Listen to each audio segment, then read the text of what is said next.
Hello বন্ধুরা, কেমন আছো সবাই? আশা করছি সকলে ভালো আছো। প্রিয় বন্ধুরা, আজকে তোমাদের জন্য নিয়ে এলাম আরও একটি নতুন গল্প। আশা করছি তোমাদের দাঁড়িয়ে যাবে, তাই ভিডিওটা শুরু থেকে শেষ পর্যন্ত দেখো। পরিমল সাহেবের ছোট সংসার। স্ত্রী ঝর্ণা এবং ছেলে জয়কে নিয়ে তিনি বেশ সুখে দিন কাটাচ্ছেন। পরিমল সাহেব উচ্চপদস্থ পদে চাকুরি করেন। তার বয়স 56 বছর, স্ত্রী ঝর্ণার বয়স 48 বছর, গৃহবধূ এবং ছেলে জয় 18 বছরের এক টবকবে তরুণ। জয়কে নিয়ে আজকাল পরিমল সাহেবের ভীষণ চিন্তা হয়। যা দিনকাল পড়েছে, ছেলেমেয়েরা তাড়াতাড়ি নষ্ট হয়ে যাচ্ছে। তিনি সারাদিন অফিস নিয়ে ব্যস্ত থাকেন, ছেলের দিকে নজর দেওয়ার সময় পান না। তবে ঝর্ণার উপরে তার আস্থা আছে। সে ছেলের সব খোঁজ খবর রাখে। মিসেস ঝর্ণা সারাদিন সংসারের কাজ নিয়ে ব্যস্ত থাকলেও ঠিকভাবে ছেলের দেখভাল করে। জয় নতুন কলেজে ভর্তি হয়েছে। ওর যেন নতুন জন্ম হয়েছে। নিজেকে অনেক বড় মনে হয়। তুষার জয়ের খুব ঘনিষ্ঠ বন্ধু। সে জয়ের সাথে অনেক আড্ডা দেয়, বান্ধবীদের নিয়ে অনেক ধরনের চিন্তা করে। তবে সবচেয়ে ভালো লাগে ভূগোলের ম্যাডামকে। জয় জানে ম্যাডামকে নিয়ে এসব চিন্তা করা অন্যায়, কিন্তু ওর মন মানে না। ম্যাডামের বয়স আনুমানিক ৪৫ বছর হবে। বেশ লম্বা। ভূগোল ম্যাডামের ক্লাস শুরু হবার আগে জয় প্রতিদিন কলেজের করিডোরে দাঁড়িয়ে থাকে, কারণ ওখানে দাঁড়িয়ে থাকলে ম্যাডামকে ভালোভাবে দেখা যায়। ম্যাডাম যখন হাঁটেন তখন তাকে দেখতে অনেক সুন্দর লাগে। আজকে জয়ের মন ভালো নেই। রাতে ওর স্বপ্ন হয়েছে। এটা জয়ের কাছে নতুন নয়, এর আগেও হয়েছে, কিন্তু আজ স্বপ্ন ভূগোলের ম্যাডামকে নিয়ে হয়েছে। স্বপ্নটা দেখার পর থেকে জয় কেমন যেন একটা অপরাধবোধে ভুগছে। সকালে ঘুম থেকে উঠে জয় বাথরুমে ঢুকল। পরনের লুঙ্গিটা বালতিতে ভিজিয়ে রাখল, একটু পর কাজের মাসি ধুয়ে দিবে। জয় ঠিক করল আজ আর কলেজ যাবে না। এমন সময় জয়ের মা ঝর্ণা জয়ের রুমে ঢুকল। জয়কে বলল, আজকে কলেজ যাবি না? জয় উত্তর দিল, না মা, শরীরটা ভালো লাগছে না। জয়ের মা বলল, কেন বাবা, কি হয়েছে? জয় বলল, না মা, তেমন কিছু নয়। জয়ের মা আর কথা বাড়াল না। সে বলল, ঠিক আছে, আজ আর কোথাও যেতে হবে না। টেবিলে খাবার দিচ্ছি, তুই খেতে আয়। ঝর্ণা ডাইনিং রুমের দিকে রওনা হলো। জয় পিছন থেকে তার মায়ের হেঁটে যাওয়া দেখছে। হঠাৎ ওর মাথা ঘুরে উঠল, শরীরটা ঝিমঝিম করতে লাগলো। অবাক চোখে জয় দেখল ওর মাকে। মাথার মধ্যে আবোলতাবোল চিন্তা জেঁকে বসল জয়ের। পরক্ষণেই মনে হলো, ও এসব কি ভাবছে? ছিছি, নিজের মাকে নিয়ে কেউ কখনো এ ধরনের চিন্তা করে? জয় মুখ ধুয়ে রুম থেকে বের হলো। তুষারকে ফোন করল। হ্যালো আন্টি, তুষার আছে? ওপাশ থেকে বলল, কে? জয় নাকি? জয় বলল, হ্যাঁ আন্টি, আমি জয়। একটু ধরো বাবা, ডেকে দিচ্ছি। একটু পর তুষার ফোন ধরল। কি রে জয়, কি খবর? তুষার, আজকে কলেজ যাব না, শরীর ভালো নেই। কলেজ ফাঁকি দিচ্ছিস কেন? চল না। জয় একবার ঠিক করল কলেজ যাবে। পর মুহূর্তেই ঝর্ণা তার চোখের সামনে ভেসে উঠল। না রে, তুই যা, আমি আজকে আর যাব না। ফোন রেখে জয় খাবার খেতে বসল। যতই চেষ্টা করছে মার ব্যাপারটা মন থেকে মুছে ফেলতে, ততই যেন আরো বেশি করে চোখের সামনে ভেসে উঠছে। জয় ঝর্ণাকে কিছু বুঝতে দিল না। ঝর্ণাও টের পেল না যে সকাল থেকে তার ছেলে ড্যাব ড্যাব করে তাকে দেখছে। ধীরে ধীরে ঝর্ণার চিন্তা জয়কে গ্রাস করল। দুপুরের দিকে জয় টের পেল আজ সারাদিন শুধু মাকে নিয়েই চিন্তা করেছে। এর মধ্যে মায়ের সাথে 1 ঘন্টার মতো গল্প করেছে। কথা বলতে বলতে সে চোরা চোখে মার উপর নিচ ভালো করে দেখে নিয়েছে। জয় ভাবছে, ৪৮ বছর বয়সেও মা কত সুন্দর। মা বেশ লম্বা চওড়া মহিলা, 5 ফুট 4 ইঞ্চি লম্বা। একটা ব্যাপার জয়কে পাগল করে তুলেছিল। জয় নিজের রুমে শুয়ে মার কথা ভাবছে। যতই ভাবছে তত মার প্রতি এক তীব্র আকর্ষণে পাগল হয়ে উঠছে। মার গলা শুনে জয়ের চিন্তার জাল ছিন্ন হল।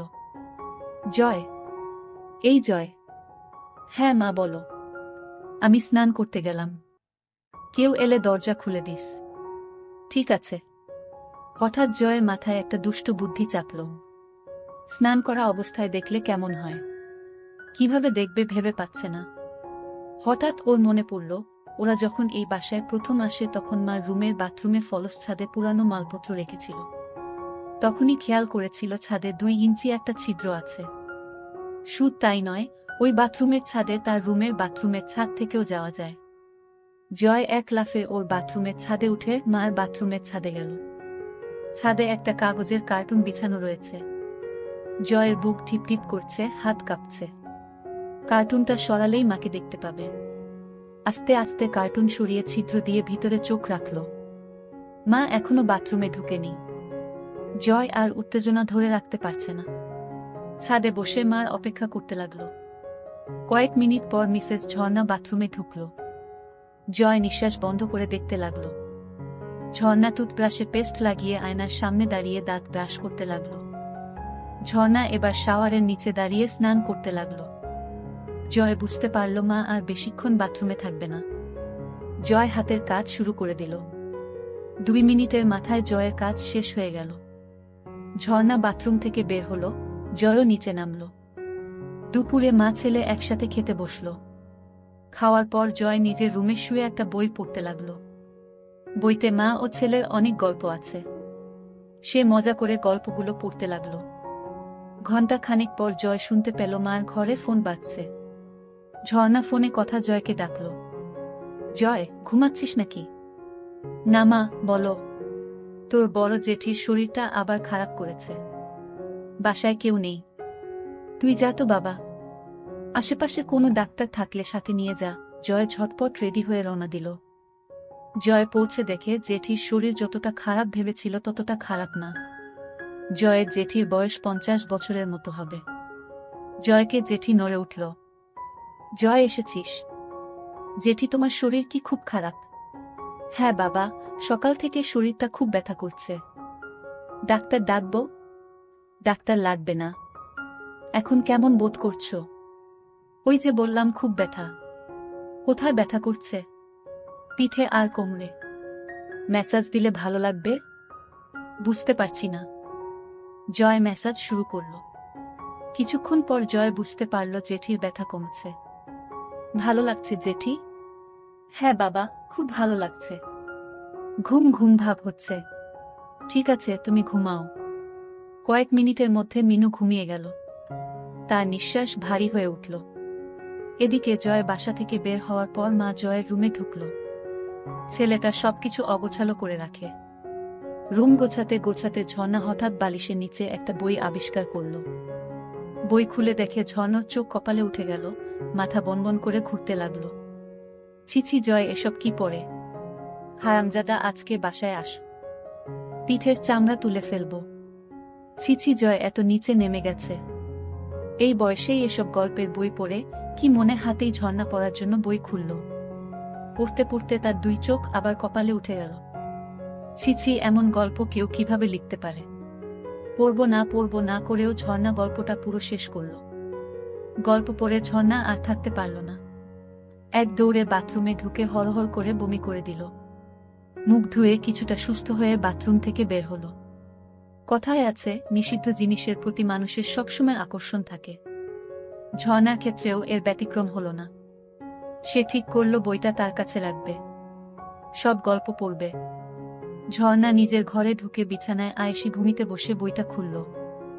বই পড়তে পড়তে ঝর্ণা টের পেল তার উরু বেয়ে একটা পানির ধারা পেয়ের দিকে নেমে যাচ্ছে। ঝর্ণা বুঝতে পারল ব্যাপারটা কি হচ্ছে।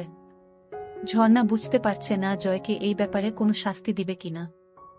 বিকালে জয় বাসায় ফিরল। রুমে ঢুকে দেখে বইটা নেই।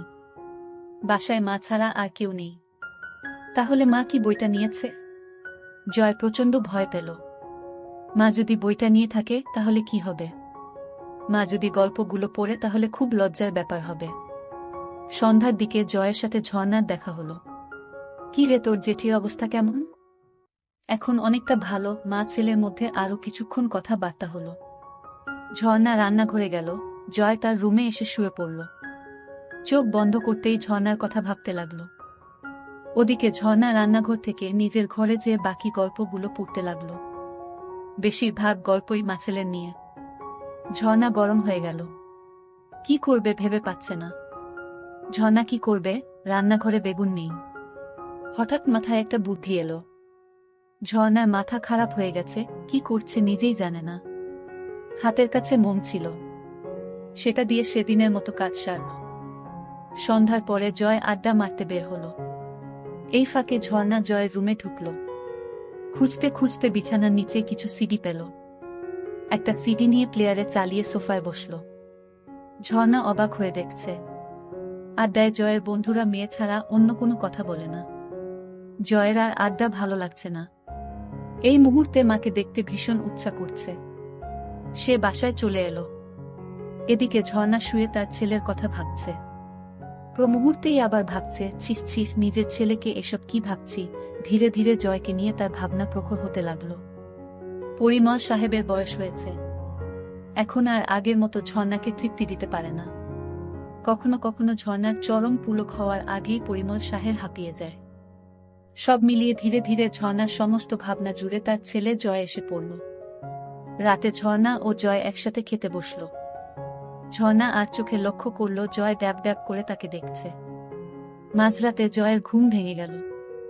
এদিকে সারা রাত ধরে ঝর্ণা ঘুমাতে পারেনি। যখনই চোখ বন্ধ করে তখনই জয়ের চেহারা ভেসে ওঠে। ঝর্ণা বুঝতে পারছে না কি করবে। একদিকে ছেলের প্রতি নিষিদ্ধ টান, আরেকদিকে মা ছেলের সম্পর্ক। স্বামী তাকে যথেষ্ট ভালোবাসলেও তাকে সুখ দিতে পারে না। অবশেষে ঝর্ণা সিদ্ধান্ত নিল কাল দিনে জয়কে বাজিয়ে দেখবে। সে জয়ের মা। জয়ের মনে কিছু থাকলে ভয়ে সে সেটা প্রকাশ করবে না। প্রথম সুযোগ তাকেই দিতে হবে।